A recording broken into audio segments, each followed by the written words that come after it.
it's me, Holly Cotton, and I just wanted to do another video about being a breast cancer survivor.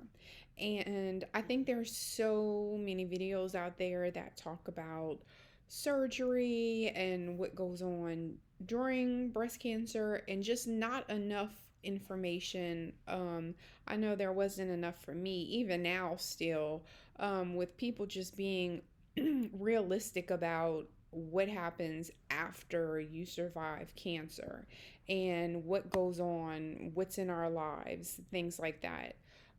So what I want to do as a 7 year survivor, it'll be 8 years in October. But what I want to do is just talk about um, I, things that I guess that kind of like irk me now being a breast cancer survivor. Um, and again, this is no way of reflection of anyone that is going through cancer right now, that's going through treatments, that's fighting. Believe me, I went through that and I know that it's hard as hell, and this is not undermining that at all. I'm just talking about some of the things that come about after we finish fighting. Like, now we're not in survival mode, we're not going to treatments, we're not doing this, we're not doing that. Now we're just kind of sitting around like, okay, so what happens next? Am I getting breast cancer again? Am I getting a different cancer again? What do I expect now? So actually, I made a little list so I wouldn't forget some of the things. But I think one of the big issues that I have with being a breast cancer survivor is basically not being able to stay here with people. I know that like people come around whenever you're sick and they look at you as like this sick person, you know, all of these things, everything is pink, pink, pink, pink, pink, all everything, people are there, they cook for you, they do things, whatever. So then once you aren't in that here anymore, and you kind of move past that, and like now, you're just look like normal, you're back to working or living or whatever, and a lot of people don't know how to deal with that part of it. So they keep you in the here, they keep you in the little bubble of you're sick and you're fragile, and it's so hard trying to break through that bubble because you don't want to forget what you went through, but you also don't want to stay here. You want to move on with your life, you want to start trying to do things and live your life and all of this. So a lot of things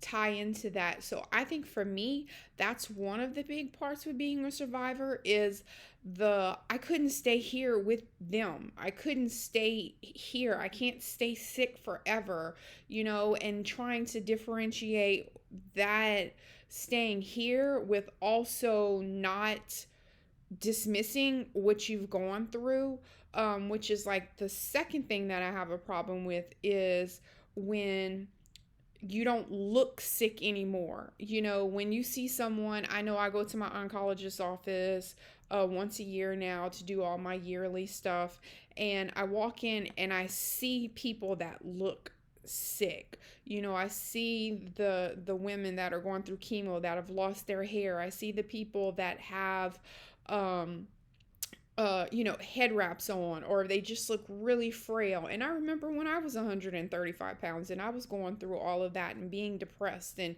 just trying to figure out how I'm ever going to be normal again. So I think that goes with that be here thing as well, because it's like you don't want to stay in the bubble, but then you don't want to forget that, hey, I'm a badass and I like beat cancer's butt. So I think that that's issue. I mean, even with my husband, from going with me being able to, do push-ups and pull-ups and be out there doing everything, and then now being someone that had breast reconstruction and I can't do a push up. And he just couldn't understand that. He's like, yeah, we're going to get you strong again. I'm like, no, I don't have the same body anymore. I'm not that person I was before. I have scar tissue. Different things. I have a different loss now. I have to figure out different ways to do things. So I think that that's kind of one of the issues. Also, that I have is the you don't look sick. So people don't realize how you are or what you're going through right now as a survivor, 5+ years after. I don't know why my video just cut off in the middle of me speaking. But back to what I was saying, my last issue for today, because I don't want to seem like we just have so many issues and breast cancer survivors or they just, complain about everything. But one of the final issues that I'm going to talk about that I have is representation. And it goes to that whole you don't look sick so you don't get represented. I think that when I look on magazine covers, when I look at stuff, when I'm doing things, and again, I am in no way belittling or undermining the fight. I went through the fight. I went through the fight for a year. I know exactly what it's like to be ripped apart and filleted like a fish. And I mean, they called me T-Rex at work to make fun of me, to make light of the situation, because I literally could only do this much stuff. I couldn't move my arms.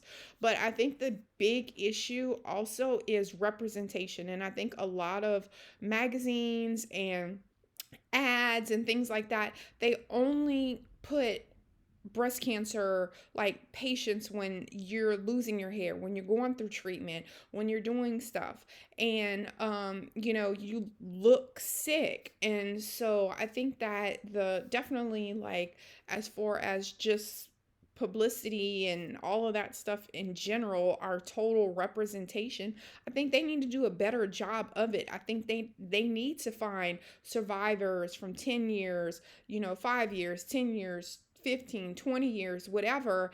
And I think that gives us hope and it helps us, because that was the biggest issue when I was sick. I just felt like I was always just seeing other sick people. And I was like, is this what's going to happen? Am I really going to be like this forever? Am I not going to be this? I wanted to see women who had fought and had survived and what was going on with them, and how they what did I have to look forward to. And I think that that's another issue that we kind of have as these longevity survivors, and just finding representation for us. It's usually just the sick people, right after your hair starts growing back, and then when you're elderly, like, and they show that you're 30, 40 years a survivor. So I think that there's definitely a gap of representation, but hopefully people like me can help other people that are maybe looking to see what happens next. And I mean, I try to just show myself being completely transparent, but the scars do fade. I was very worried about that. Are my scars going to fade? Or are they going to look like this forever?